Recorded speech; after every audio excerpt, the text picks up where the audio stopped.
Sir, how are you? I'm wonderful. How are you today? Good. What's the turnout been today? Well, it holds 5,000. I think we had about 6 in there and about 3 more on the street. All right. So it's been a big, and this is several hours after it began now, right? Yeah, and several hours to go still. All right, great, good. He said liberty must at all hazards be supported. I'll just catch a crowd out here along the fence. Huh? Woohoo! Our fathers have earned it. Get everybody out here along the fence. Their ease, their estate, their pleasure, and their blood. He was right. Liberty must. We've got to stand together. So it's got hope. One of the best is this fight. And no mistake, this is a battle, not of weapons, but of blood, but of ideas. And it's your ideas that have got to be. Because I haven't found the humor in a lot of the things that are going on. Even when I tried, I haven't been able to. Unfortunately, that's anyway, the 2008 taxes. We don't find the humor in the stimulus package in forcing us to take it and not taking the money back. We don't find the humor in killing small businesses. We don't find the humor in demoralizing our troops. I'm here today to ask you and to beg you. If I could get on my knees and you could still see me, I would. Please, whether you're libertarian, conservative, Republican, Democrat, rich, poor, smart, we've got to put aside our differences and get the conservative ideas together to change this country. George Washington, I'm going to end on this because you have to end on George Washington. It's a rule. In 1776, he said this: "The eyes of our countrymen are now upon us, and we shall have their blessings and praises if happily we are the instruments of saving them from the tyranny mediated against them. Your grandchildren and your children's eyes are upon you. You've got to stand up against the tyranny of what's going on in this government. You've got to stand tall. USA! USA! USA! USA! USA! Before I introduce the next speaker, I just want to tell you all that I am so immensely proud of everybody who came out here and made the sacrifice. It's hot as all get out for me, standing back here with the sun. I know it's hot for you all, but yeah, I know, but it's okay because we're standing here to fight the freedom cause, advance liberty, and take back our country that has been hijacked by Congress, state, and federal, and the current administration. So, Christopher Scott is our next speaker. Awesome man, awesome man. He received a master's degree from University of St. Thomas in '99. He's currently an adjunct professor of history and government. Boy, that sun is brutal, I'll tell you. I feel like I'm on the stage in Hollywood. Thanks for coming, guys. What an awesome crowd. Totally vocal, I love it. And as one as the other speakers away from Dad, like the first couple of weeks of April, in that cozy little Cape Cod back on Long Island, I'd sit in the living room and kind of look over at Dad and say, "Hey, Mom, what's going on with Dad?" "Well, no, leave him alone, son. He's doing the taxes." Yeah. So, and we'd hear him mumbling under his breath, "Goddamn IRS," and they just kind of go and look at those sound bites on CNN or Fox and so forth. So I'm going to talk about the other taxes, and I'm going to talk about education. And I look at it as immoral. Taxation is theft. Now, even though the founding fathers the framers put a few bad clauses in there, they did a pretty good job on the document. But we got to hand it to them. They didn't try to hide the taxation. They didn't try to stick it underneath the, Congress shall establish post offices and post roads. They put it right on the top. We're going to steal your property. They put it right up there because it's the use of force. No one willingly surrenders their private property. We don't run down there on April 5th and go, "Hey guys, can you take some of our money?" We don't run up to little people and those nefarious types on the streets and go, looking out for the sovereignty of the states. And that's who the senators were. Okay? So we got the triple whammy, but the worst of all was the Fed. This is a $20 bill from 1922. It's a gold certificate. I bought it at the gold store. Yes, I buy gold every month. Okay. And on the bottom of this $20 bill, it says, in gold coin, payable to the bearer on demand. You would walk into a bank prior to 1933, prior to when FDR confiscated all the gold and made it illegal for us to own gold in America. You drop this on the counter and they would give you gold coins. I want the dollar back. I want the 100-cent dollar back.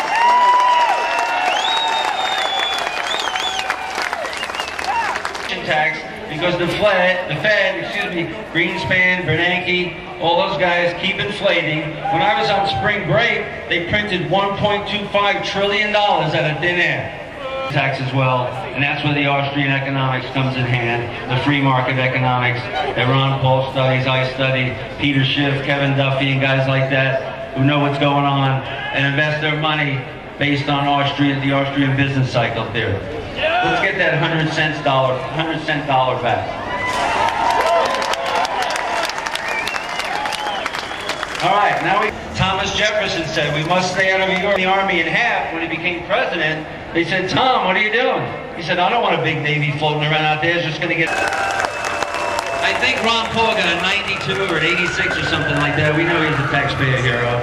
Unfortunately, my representative, I don't live too far from here, she got an 8. We got to vote out those incumbents that score less than an 80. All right, I'm going to finish with a James Madison quote. And James Madison knew 220 years ago about these 3 taxes that I talked about. And in this quote, debt would refer to the federal income tax, the Federal Reserve tax, the inflation tax. James Madison said, of all the enemies of true liberty, war is perhaps the most to be dreaded, because it comprises and develops the germ of every other.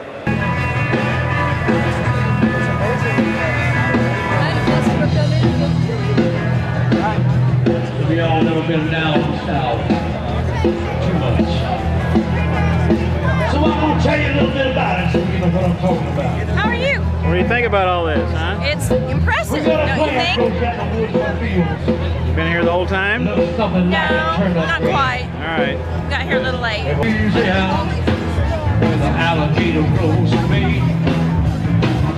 a girl and I swear to the world, there's an alligator low old salad in it. You don't got to ready. Everybody said it was a shame. Yeah, mama was working on a train gang. Wretched, spiteful, ice-picked woman.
obeying the Constitution. You are out of Section 2 today. One is Article 1, Section 8, Paragraph 5. He's been a real big booster of the Tea Party. You can hear him on 6:50 a.m. Houses that they couldn't afford, loan applications that they made where, you know, maybe they fudged a few things along the way. Like a job? But it wasn't their fault. And so the federal government is now going to take our taxpayer money. Natalie's going to help you with this too. We're just passing the buck, just like the government. You want me to read it completely? This is completely governmental. She just handed it off completely. I thought this was a we thing. Apparently we're not in Paris. All right, so a couple of things. If any of you have been paying attention to the toilet up here, this is basically where your tax dollars go. All tax dollars go here. And in case you're wondering exactly what tax dollars and how they're spent and why I'm saying they're going in the toilet, my beloved Chelsea here has a wonderful list of earmarks and wasteful spending that she would like to roll down the aisle. Just keep it rolling. It's a pretty long list there. I don't even think there's enough room in the plaza to hold all of the deranged spending, and there is more than ample representatives here to take the blame for the nonsense. So here's what we want you to do. Well, yeah, retire them all.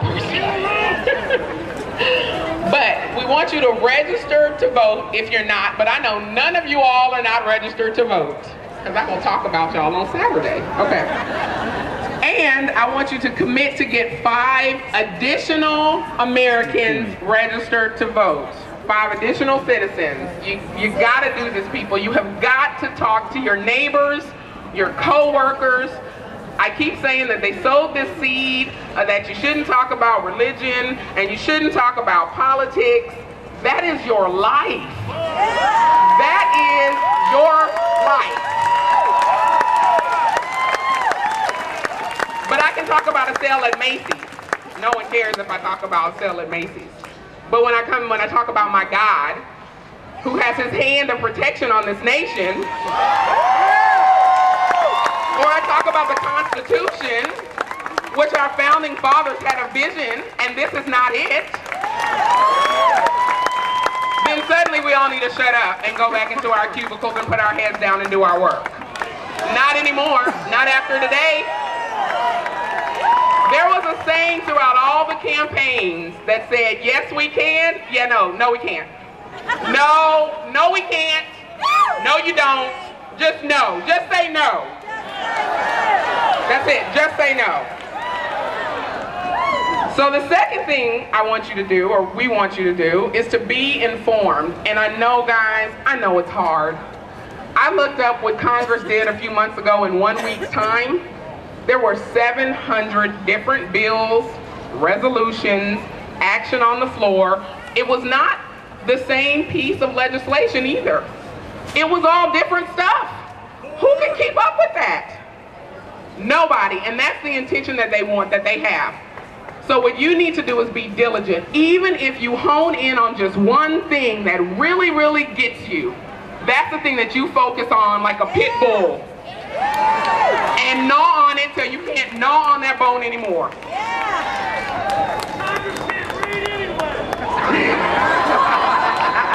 That is true. Some of Congress can't read. Okay.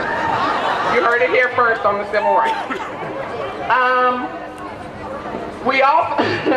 We also want you to contact your public servants. And in that action kit, we have templates and all sorts of things that you can use to contact them. Just let them know what's on your mind. And they'll probably send you back some little loopy form letter that really doesn't necessarily address what you're talking about. Wave to the helicopters.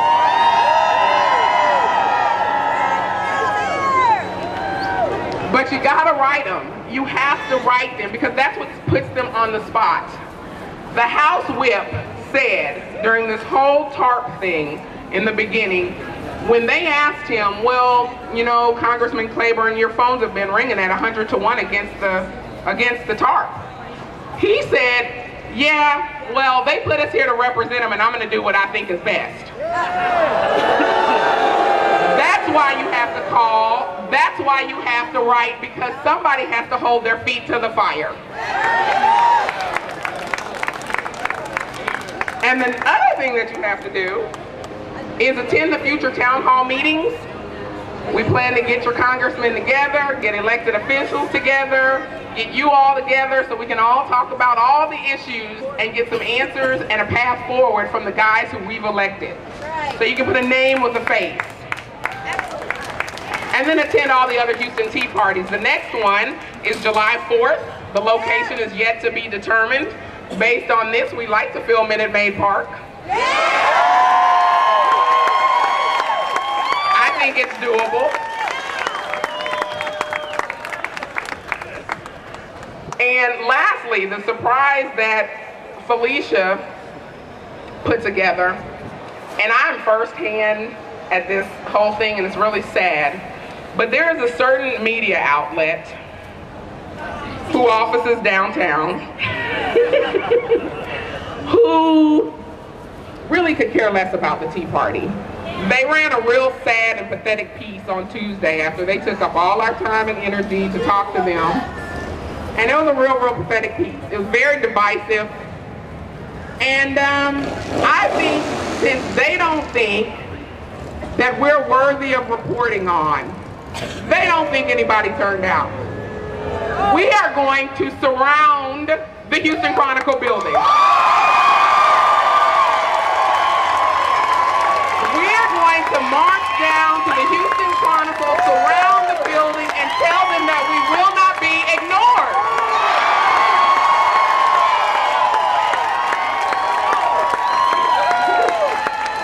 This is not some fleeting little thing. We are here to stay. We are going to hold the media feet to the fire right along with Congress. So get up all your gumption, and we're going to march down in which direction? By the way, I just want to say thanks to Felicia. She's done an awesome job. Yeah! God sent lady. All the people with the orange badges on who came together through Felicia's spearheading. Awesome group of people. And to you all for coming out, because we would just be standing here with a microphone talking to ourselves if you did not believe like we believe that you are not alone in any of this, and we are all going to hold all of our elected officials accountable, and we're about to hold the Houston Chronicle accountable.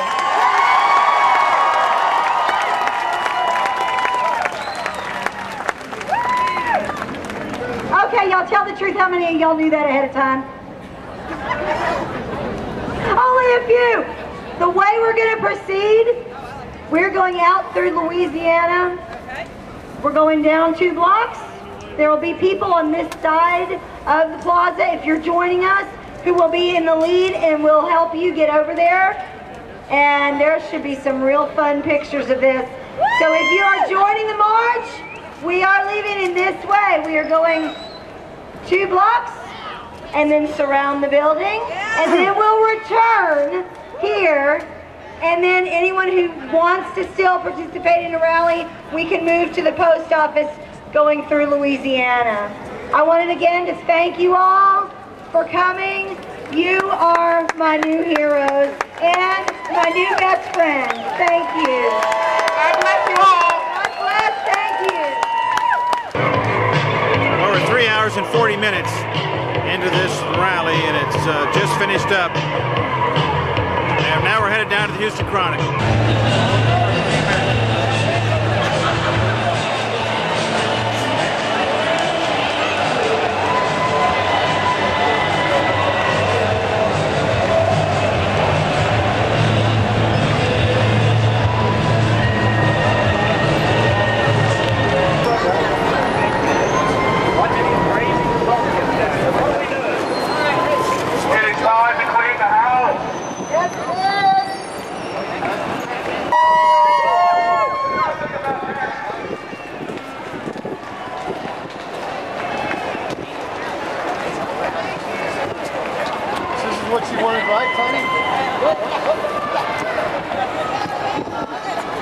our way to the Houston Chronicle building. The Houston Chronicle decided this event wasn't worth covering. So we're going to go down and surround the building and have a small rally and then head out.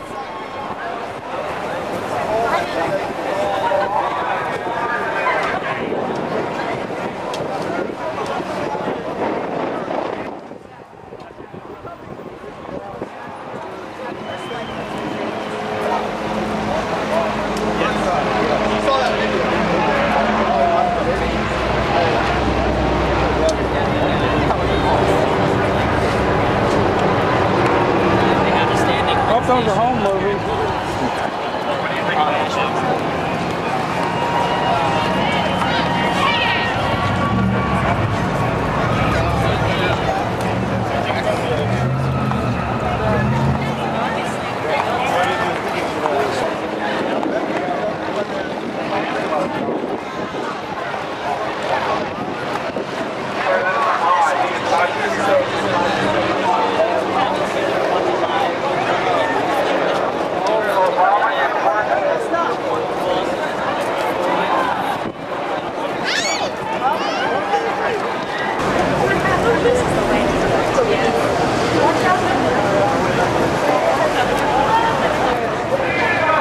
Houston Communist right there.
Hey Felicia, tell me about this day's been for you.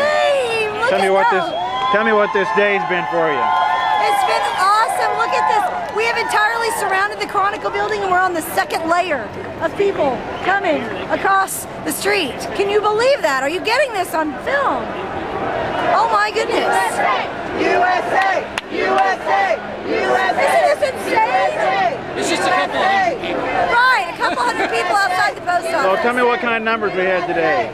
We're hearing everything from 2,300 to 7,000 to 8,000. There's no way to know till we get the response cards back. And it lasted for hours and hours.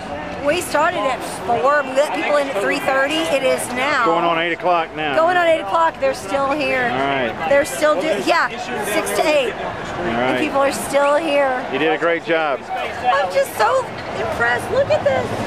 People everywhere surrounding this Chronicle building.